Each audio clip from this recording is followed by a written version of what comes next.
जय हिंद, नमस्कार सभी साथियों को। और कैसे हैं आप सभी। और सबसे पहले तो आप सभी को दीपावली पर्व की हार्दिक शुभकामनाएं। आने वाला वर्ष आपके लिए मंगलकारी हो और जो भी सपने आपने देखे हैं वो सपने आपके सच हो। सरकारी नौकरी का सपना हो, चाहे आप एमपीपीएससी के अभ्यर्थी हैं या ईएसबी के अभ्यर्थी हैं, जो भी सपना देखा है वो सपना आपका पूरा हो, ऐसी ही हम ईश्वर से कामना करते हैं। तो आज का जो वीडियो है वो वर्ग 3 के कट ऑफ को लेकर है। 13 अक्टूबर को वर्ग 3 का पेपर समाप्त हो गया और आज हम डिस्कस करेंगे कि वर्ग 3 भर्ती परीक्षा का संभावित कट ऑफ कितना जा सकता है। दो श्रेणियों में हमने कट ऑफ को बांटा है। पहला है गैर अतिथि शिक्षक और है अतिथि शिक्षक। तो सबसे पहले अगर हम बात करें गैर अतिथि शिक्षकों की, तो जैसा कि आपको पता है पेपर का जो लेवल रहा, लेवल तो टफ रहा, लेकिन कम मार्क्स आने का, जो आप कम मार्क्स सुन रहे हैं, उसका एक सबसे बड़ा जो कारण रहा वो सिलेबस के परिवर्तन के कारण जितना समय अभ्यर्थियों को मिलना चाहिए था उतना समय उन्हें नहीं मिला। तो हम जब बात करते हैं गैर अतिथि शिक्षकों में, और सबसे पहले अनरिजर्व कैटेगरी की बात कर रहे हैं, जनरल की बात करते हैं, चाहे तो जनरल कह दीजिए चाहे तो यूआर कह दीजिए, एक ही बात है, ठीक है।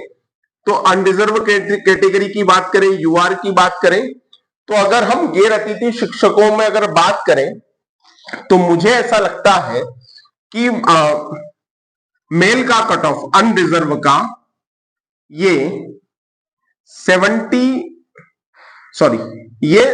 70 से लेकर 73 तक जाने का अनुमान है कि 70 से 73 के बीच अनरिजर्व मेल का कट ऑफ गैर अतिथि शिक्षकों में होगा। और अगर अनरिजर्व कैटेगरी की फीमेल की बात करें तो फीमेल में ये जो कट ऑफ है इसको आप 69 से 72 के बीच माने कि अनरिजर्व की कैटेगरी की जो महिलाएं हैं वो यहां तक अगर उनका स्कोर है तो वे अपने आप को सेफ मान सकती हैं। अगर हम ओबीसी कैटेगरी की बात करें, ओबीसी कैटेगरी को देखें तो गैर अतिथि शिक्षकों में ओबीसी जो कैटेगरी है, ओबीसी का जो मेल का कट ऑफ है, ये ऐसा मेरा मानना है कि ये 68 से 71 के बीच जा सकता है। मेल का कट ऑफ ओबीसी में 68 से 71 के बीच जा सकता है। वहीं महिलाओं में ये कट ऑफ 65 से 68 के बीच रहने का अनुमान है, ऐसा मेरा अनुमान है। क्लियर है? क्योंकि आप अभ्यर्थियों की कम संख्या को भी देखते हैं, पेपर का एक लेवल है टफ उसको भी देखते हैं, तो यहां ये कट ऑफ जा सकता है। और प्लस माइनस 2 करके रखिएगा हर कैटेगरी में। अगर हम ईडब्ल्यूएस की बात करें, ईडब्ल्यूएस कैटेगरी को देखें तो मुझे ऐसा लगता है कि मेल का जो कट ऑफ है ईडब्ल्यूएस का वो 64 से 67 के बीच जाएगा।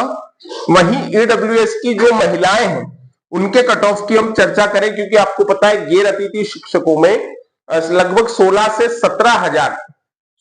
17 हजार ईडब्ल्यूएस के फॉर्म है और 420-21 के समथिंग ईडब्ल्यूएस की पोस्टें हैं। अगर फीमेल की बात करें तो 60 से 63 के बीच ईडब्ल्यूएस में सिलेक्शन के आपके चांसेस आराम से बन जाएंगे। वहीं हम एससी कैटेगरी की बात करें, एससी कैटेगरी को देखें तो हमें ऐसा लगता है कि एससी कैटेगरी में ये कट ऑफ 61 से 64 रहेगा मेल के लिए, और वहीं 59 से 62 रहेगा फीमेल के लिए। और वहीं पे अगर एसटी कैटेगरी की हम बात करें, एसटी कैटेगरी को हम देखें तो मुझे ऐसा लगता है कि एसटी कैटेगरी मेल में ये कट ऑफ 58 से 61, और वहीं फीमेल में मुझे ऐसा लगता है कि ये कट ऑफ 50 से 53 के बीच रहने का अनुमान रहेगा। ये हमने किसकी चर्चा की? तो ये हमने चर्चा की गैर अतिथि शिक्षकों की।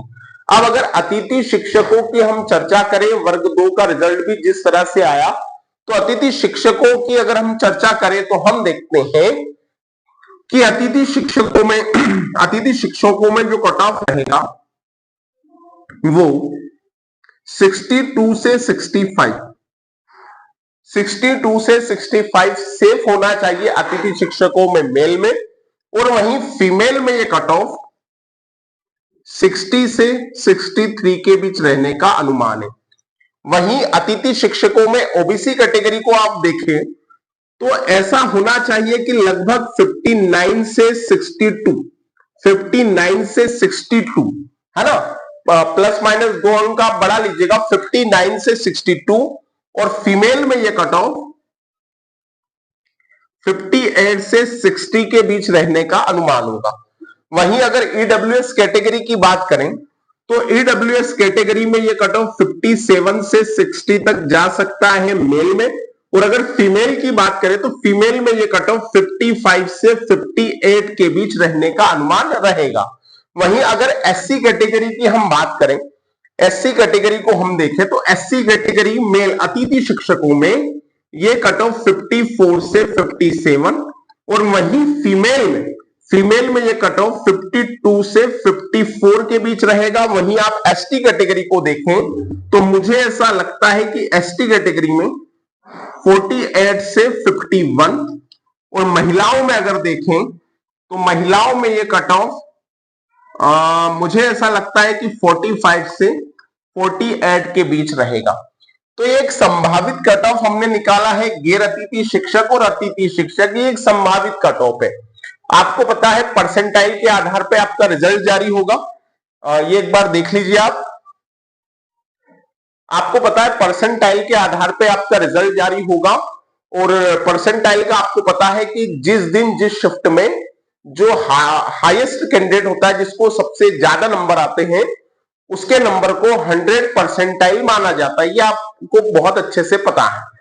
तो ये कट ऑफ इससे भी कम जाएगा क्या? तो देखिए, अगर जाएगा तो 1 या 2 अंक जा सकता है, इतना ज्यादा नहीं जाएगा कि 50 नंबर पे आपका सिलेक्शन हो जाए।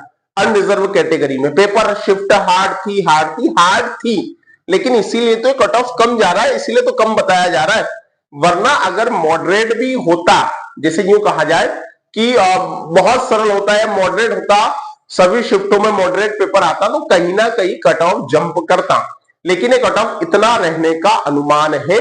अब ये संभावना है कि आगे जो तैयारी करने वाले छात्र हैं, जो उस स्कोर तक नहीं पहुंच पाए, वे क्या करें? तो वे केवल अब इंतजार ही करेंगे, क्योंकि अब 2026 में हो सकता है कि पात्रता परीक्षा का आयोजन हो, तो नई मेंस की एग्जाम जो है वो 27 से पहले नहीं दिखेगी। देखिए, नई मेंस की एग्जाम वर्ग 3 की और वर्ग 2 की 27 के पहले कोई होने का अनुमान नहीं लगता है। हाँ, पात्रता परीक्षा जरूर हो सकती है 2026 में, वर्ग 1 का मेंस हो सकता है, लेकिन वर्ग 2 और 3 के मेंस की संभावना नहीं है कि उनका मेंस 2026 में हो। क्लियर? इसके अलावा अगर बात करें तो आपको पता है शीघ्र ही Madhya Pradesh police sub inspector के फॉर्म चालू हो रहे हैं, और अब Madhya Pradesh police sub inspector भर्ती परीक्षा के मुख्य परीक्षा को लेकर जो इतिहास और संविधान का सिलेबस है, उसको लेकर हम शीघ्र ही वीडियो लेकर आने वाले हैं। तो जिन लोगों ने हमारे चैनल को सब्सक्राइब नहीं किया है, सब्सक्राइब करें और ज्यादा से ज्यादा शेयर करें। जय हिंद, जय भारत।